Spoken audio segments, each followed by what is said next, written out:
So, hi guys, that's just me. Um, I had an idea, seeing as it's been a while since I've been able to come and visit. Gabi's book that she's written for kids, and it's about where we think and where we hold ourselves back.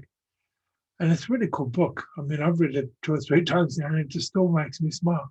So I want to actually um, read it and record it so that my muckles can actually hear me and maybe read along with it too. I'm actually going to send you all a copy of the book. So I hope your boys don't mind Megan, but I'm actually going to use their book to read it to you. So here we go. Okay, so have much fun with this. I'm just going to turn my video off because you don't need to see me while I'm reading. And yeah, so here we go. Enjoy. So the Floffl is always right by Gabi Lesniefeld and illustrated by Sabine Gistl. A book of encouragement for young and old.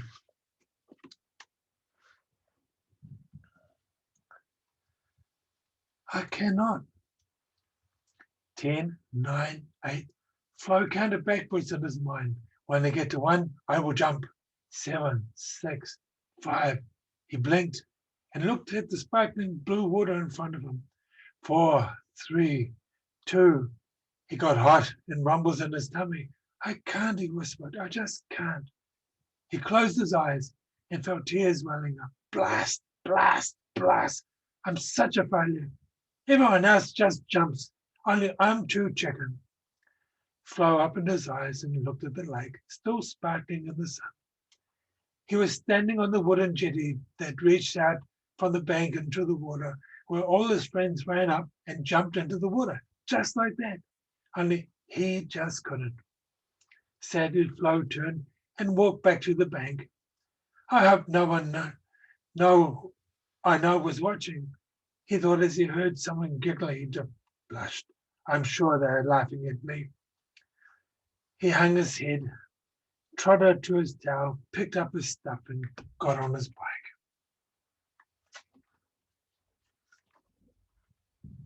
At home, he heard his mother in the kitchen talking to his little sister, Vivi. He sneaked down the hall to slip into his room unseen, but of course they heard him. Flo, sweetheart, called Mum. Join us in the kitchen. I've baked a cake. Hesitantly, he stopped in the doorway. Well, have you been to the lake? Did you swim a few laps? Flo nodded silently and sat down at the kitchen table with his sister. Vivi looked at him from the side. Well, didn't jump again. She grinned a little pityingly. Yes, exactly. Again, I couldn't do it. I just couldn't do it. Whenever I'm on the verge of it, I get scared and then don't. Vivi laughed. You're such a scaredy cat. I'm 2 years younger than you, and I dare to do it. What is going on with you? Mama pulled her stern face. Vivi, we don't make fun of others in this house. She came to Flo, took his arm and stroked his dark hair. You'll make it someday. I'm quite sure of that. All in good time. Behind her back, Flo saw Vivi grinning, and he thought again, I will never make it. I cannot do it. Of fear and courage. Flo and Vivi shared a room. Flo's half was blue, and Vivi's half was pink. Papa said this way it would look like 2 rooms that were exactly the same size, and everyone would immediately know whose room they were in. Everyone found this idea wonderful. Flo and Vivi actually really liked having a room together. Their favorite time for both of them was the half hour before going to sleep, when they were chatting quietly with each other. A conversation between the pink and the blue halves, so to speak. That evening, they spoke quietly to each other again. I'm sorry I made fun of you, Vivi whispered. It's okay, said Flo. It's so stupid that I can't just jump into the water, or don't dare to go into the dark cellar alone, or be afraid of the dog that always barks behind the fence on the way to school, or that I blush and start stuttering when I'm supposed to say something to school. I'm just a scaredy and a failure. Full stop. End of story. That's it. I wonder why everything is so easy for you, even though you're 2 years younger than me. Why are you so brave and I'm such a chicken? People thought about it. I don't know. Maybe you have some fear inside that I have, that more fear inside you than I have. And maybe I have more courage in me than you. Is there anything with which you can get fear out of you and bring courage in? Flo had to laugh. You're really childish, Vivi. Do you perhaps believe in fairy tales and fairy godmother who conjures courage into you and conjures fear out? All right, forget it, Vivi has offended. I only meant well. After a while, Flo heard Vivi's steady breathing and knew that she had fallen asleep. He stared into the darkness, pondering his problem. He imagined it would really be that easy. Courage in, fear out, abracadabra. Some fairy tale fairy comes by, waves her wand, and everything is fine. That would be just great. Flo closed his eyes and imagined how the fairy would float into the room and look at him kindly before he fell asleep. He saw her green dress twinkling in the moonlight. The strange fairy. He wasn't sure what had woken him. Flo blinked tiredly in the darkness. Was there something rustling in the room? He listened. There! Definitely a rustling.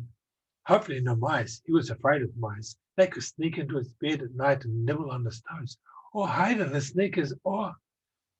What kind of weird stuff are you thinking? I never heard anything like that. Mice that nibble on toes, sleep on sneakers? Quite apart from the fact that there are no mice here. Flo froze and slowly turned his head in the direction from which the voice came. There in the corner of the next to the window stood a small figure in a long green dress with a pointed hat on its head, impatiently tapping her leg with a ruler. I must be dreaming, thought Flo. No, you're not dreaming. I'm really here. You imagined that I would come and help you, didn't you? Flo noticed with horror that this strange figure could obviously read his mind. With some effort, he got his voice to stutter a few words. I can't. I, the figure mimicked him. You wish someone would give you courage and suck fear out of you or something, didn't you? There you can see what you can do. You can imagine a fairy in a green dress with a magic wand, and I'm here. That's what happens when you want something very, very much and imagine it. Yes, but you don't have a wand, you have a ruler. And who told you what my wand should look like, huh? I have a ruler with which I measure how much fear and how much courage you have in you. That's what it looks like. My wand. Accept it. Okay, whispered Flo. And what now? Now we make sure that a little something changes in your life, said the fairy with satisfaction. It can't go on like this, can it?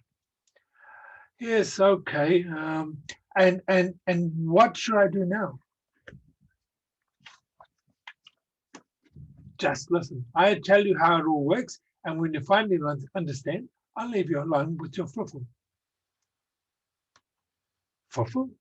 I told you to just listen, so be quiet and concentrate. I'll only tell you once. Flo nodded silently and hoped that none of this would be dangerous for him. Strange, very experience. So let's get started. Sit down and look at me. The figure in the green dress came closer. Flo sat on his bed with eyes the size of dinner plates and the covers pulled up to his chin. He looked at her. She was a bit smaller than his bedside table, thin as an ironing board, and a few fiery red curls curled up from under her pointed head that matched her pointed face, which was reasonably friendly. She glared at him with her glittering eyes while she swung the ruler back and forth threateningly in front of Flo's nose. Then she stood on tiptoes in her grass green reed shoes and eyed Flo's lean body. Wow, not much courage to find, but a lot of fear, clearly an unhealthy mix. So tell me quickly, why do you want more courage and less fear? Flo gulped. So I can jump into the water. Very understandable. What else? So that I can no longer be afraid of the dog and of being asked questions by the teacher in school. And oh yes, that I'm not afraid of mice. All right, what do you want instead?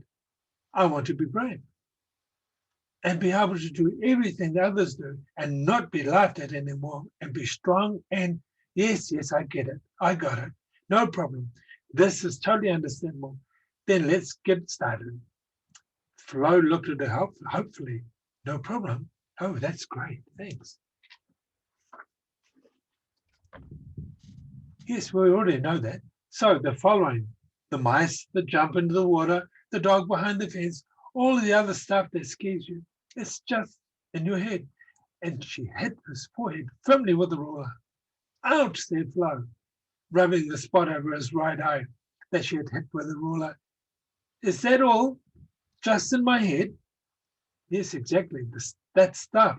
She hit his right temple with the ruler. That stuff in your head, we have to change. This whole thing, I can't do it. It's dangerous. I can't do it. All that stuff has to get out and something else has to go in. Namely, I can do it. It's easy. I can do it. Very easy. Very easy. Okay. And how? Oh, with the help of a Floffl. As I said, very easy. The Floffl will introduce himself to you tomorrow and explain the rest. The fairy hit him one last time over the head with the ruler. Less painful this time, and clearly with loving intent. Flo could tell by the hint of a smile on her face. Then her delicate figure dissolved into a green shimmer that was slowly fading. Exhausted, Flo settled into his pillow and closed his eyes. Oh, Floffl. The next morning, Flo woke up feeling like he had had a crazy dream. Something about green fairy and ruler and mice. He looked over into the pink room and saw that Vivi was still asleep. So it had to be early in the morning. Mum hadn't come to wake them up for school. So it was probably the weekend. Time to turn around and go back to sleep. But the strange dream troubled him. Wasn't there something with a Floffl? Who should introduce himself today? Floffl. What is a Floffl? What a stupid name.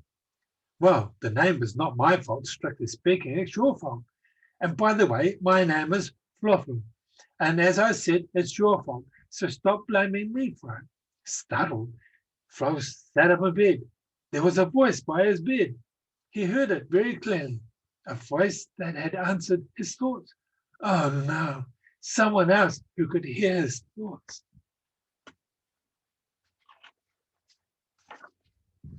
Flo's eyes slowly turned, got used to the darkness, and there, right in front of his face, sat the Floffl. Who else would it be? The Floffl winked at him and nodded. Yes, it's me. May I introduce myself? Floffl, your personal Floffl. And by the way, like I said, the name is your fault. You are Flo, so I am your Floffl. If your name were Tim, I would be your Timfl. If you were called Anton, I would be your Antonfl. And if you were called Emil, I would be your Emfl. Emilfl. Yes, it's okay. I get it. I croaked Flo. But what exactly are you? I am the one who pulls your fear out of you and blows courage into you. From now on, I am responsible for your lessons, and watch out for the stuff that you have in your head. The Floffl puffed up his chest. And from now on, you listen to me. And remember, this is not a game. I am always right, no matter what you believe. This is the rule, so please stick to it. In disbelief, Flo looked at Floffl, who was crouching so confidently on his pillow. He was about the size of Papa's fist and had huge eyes that looked brown and clear into the world, feathery hair and tiny claws on his paws. Hi, said Flo shyly. Nice to meet you. Of course, who wouldn't want their own Floffl? You are very lucky that you imagined the green fairy so beautifully. and that you were able to convince her that you really need need me. Who would have thought you could do that? After all, if you've done that, then you could do anything. Anything? All the stuff in your head. From now on, I'll sit on your shoulder and blow your ear. What you should have in your head. You said, sit on my shoulder from now on. But you can't. What would other people say when something like you is always sitting on my shoulder? They will believe that something is wrong with me. They believe that anyway. And also, I am only visible to you. In other words, I am invisible to others. So don't stress yourself. Everything will be very easy. And what are you blowing into me? Well, thoughts of courage, for example, quite simple. As I said, I sit on your shoulder, and when you think stuff that scares you, I'll blow thoughts you should think into your head. For example, if you think, I can't, then I'll blow, I can into your head. And you will always be sitting on my shoulder, even when I go to the toilet or something. Don't be absurd. I only sit on your shoulder when you need me. However, if you're afraid of falling into the toilet, yes, then I'll sit on your shoulder when you go to the toilet. I'm not afraid of falling into the toilet. Perfect. Then I can take a nap while you're in the bathroom. Okay. Then when do we start? So when do you start sitting on my shoulder? Actually, from now on. But first, go to the bathroom and I'll take a nap. You'll find me on the shoulder when you need me.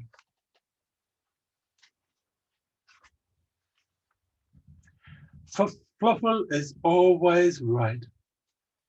Flo was sitting at the breakfast table, nibbling on a slice of toast. Outside, the sun was shining, and Vivi and his parents were talking about what they could do together on this beautiful day. Flo feared that result. Sun, clouded sky, heat, and the weekend probably would only result in one thing: a trip to the lake with the whole family, which in turn meant everyone would jump into the water. Only he wouldn't, which in turn meant that everyone would look at him pityingly and shake their heads sadly, which in turn meant that the whole day would be messed up for him. At that moment, he felt a pinch on his right ear. Ow! Called Flo. Everyone turned to him. What's the matter, honey? Asked his mother. Is something hurting? No, everything is okay. Mum looked at him closely and put a hand on his forehead. You're not hot, so no fever, my darling. Flo tried to nod and chew another bit of his toast, then quietly turned his head and secretly looked over at his shoulder. There sat Floffl and pinched Flo's ear with his tiny paw. Listen, he said sternly. It's a wonderful day. We are going to swim together, and I'm going to have a lot of fun. And jumping into the water is the best calling I can imagine. Flo stared at him. What are you talking about? He whispered. That's nonsense. What's nonsense? Asked his mother. Oh, nothing at all. I was thinking out loud of a book I read yesterday, Flo muttered. Vivi gave him a scrutinizing look. Her brow furrowed, and she looked at his right shoulder. Finally, she blinked and turned back to her cereal. Flo took a deep breath. Apparently, nobody but himself could see the Floffl. And by the way, he could read his mind, just like the fairy. So why should Flo talk to him out loud? He would just think, and Floffl would hear him. And in his mind, he turned to his shoulder buddy. How do you get the idea that I'm jumping into the water today? Because that's what you want. So let's assume you've already done it, and it's perfectly normal for you. Away with the thoughts of fear and with thoughts of courage. And the Floffl puffed up his cheeks and blew hard into Flo's ear. But I'm afraid, and I can't do that, thought Floffl. Oh, thought Flo, ha ha. And the Floffl hissed in his ear. Away with it. You know now, you think now, I'm looking forward to it. I do it. I can do it. Repeat in the mind, I can do it. I am happy to do it. Abundantly, Flo thought, I can do it. I'm looking forward to it. But that's not true at all. Of course it's true. If I say it, then it's true. I'm always right, the Floffl said confidently, and pinched Flo again to be sure. Flo rubbed his aching ear and repeated in his head, I can do that. I'm looking forward to it. And the Floffl blew gently, and these wonderful thoughts spread into Flo's head until he felt it very light and fluffy, and actually was looking forward to the trip to the lake a little. The big leap. Flo sat next to Vivi in the back seat of the car, and the parents sat in the front and talked about whether they should lie in the shade or in the sun on the lawn by the lake. Vivi glanced suspiciously at Flo's shoulder, and Flo pretended not to notice. Something is different about you today, said Vivi. Different? Why different? Nonsense. Nothing is different about me. I'm the same as always. Said Vivi. It could be that you grow overnight. And does your shoulder hurt or something? Flo blinked nervously and tried to relax the shoulder that Floffl was sitting on and slid deeper into the car seat. Don't talk nonsense. Everything is exactly as always, exactly as always. Do you understand? That's okay, Vivi said suspiciously, resolving to watch her brother closely. Oh man, please, don't let them see the Floffl. Flo pleaded inwardly and promptly got a violent blow in his right ear. Only you can see me. I've already told you that. And it's true because Floffl is always right. Came the stern voice of his shoulder buddy, and Flo nodded helplessly. Even so, he decided to keep an eye on his curious sister. When they arrived at the lake, the usual chaos began with choosing a place, to spreading the blanket, unpacking the food basket, distributing sunscreen. Flo looked nervously down at the jetty. There were groups of young people gathered there, children and adults. He heard the hoots and splashes of those who jumped into the lake. His tummy tightened. He looked at his right shoulder. The Floffl sat there comfortably and winked at him. It's nothing but pleasant excitement when you suffer tingles. It's only tingles because you're so excited to jump into the water. Flo stared at him with wide eyes. I see. Exactly like that, replied the Floffl. Isn't it great when you've jumped and come up and cooled down so wonderfully and you want to jump again right away? Flo gulped. I see what you mean. Of course, you can see it that way too. That's the only right way to see it, Floffl. I tell you, Floffl is always right. And I'll tell you something else. Your sister Vivi will help you. Flo winced. Vivi, she's always just laughed at me. Not from now on. The Floffl sounded so confident. She would help you. Imagine how glad you are going to be that she is helping you.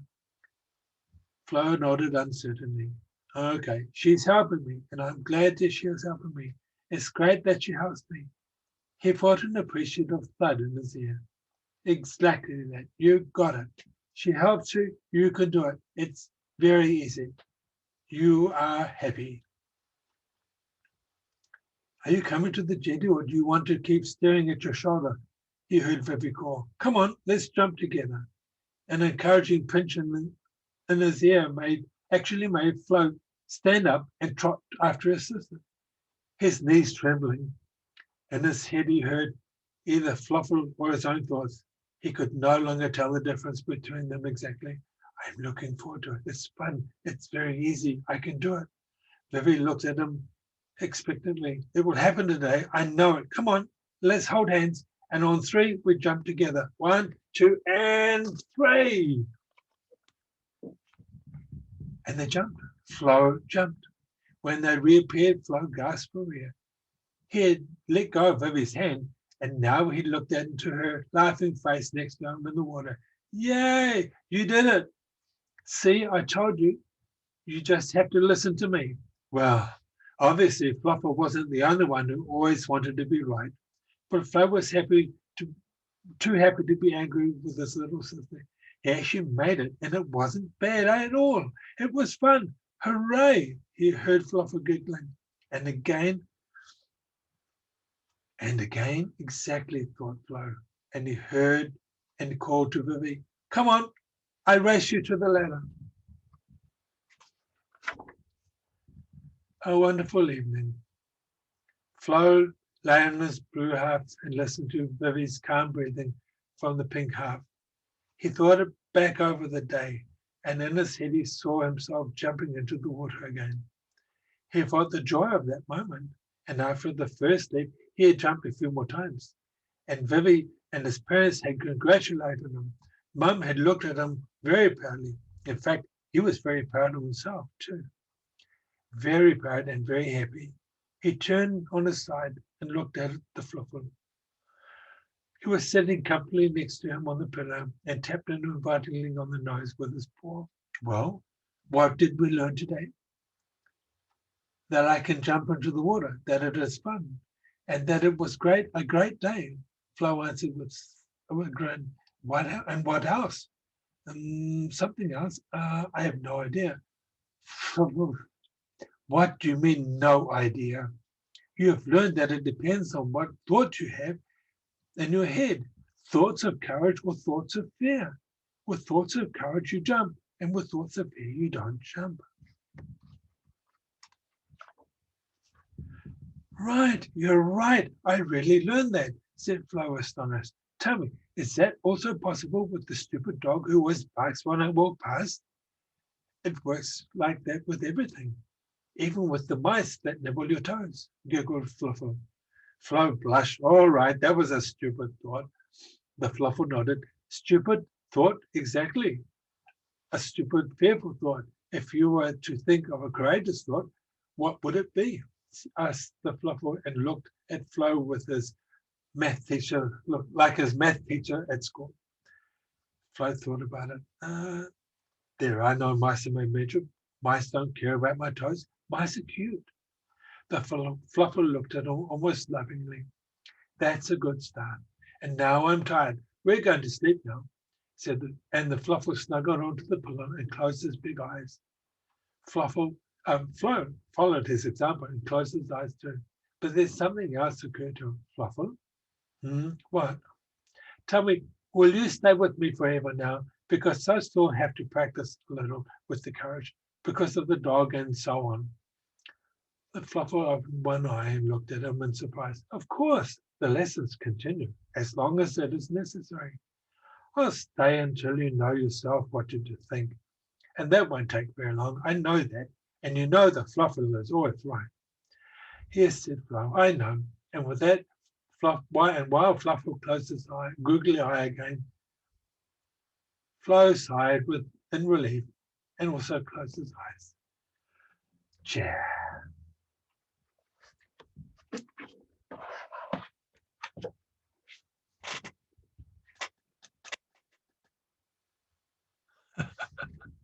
So I hope that was fun. And I know my reading is pretty shocking and my voice isn't the greatest, but I just wanted to have fun with it and just send it to you guys. And yeah, maybe it's just a fun story, but it's certainly changed a few kids that have had a lot of fearful things around here so far. So anyway, have a wonderful day and have a wonderful week and have a wonderful month. I've got 2.5 weeks and I start the Camino and I'm so excited about that. Sending you my love thing and everything else. So keep smiling, okay? And we'll catch up soon. And if you ever want to, we can Zoom or we can Facebook Live, blah, blah, blah. You know what I mean. And say hi.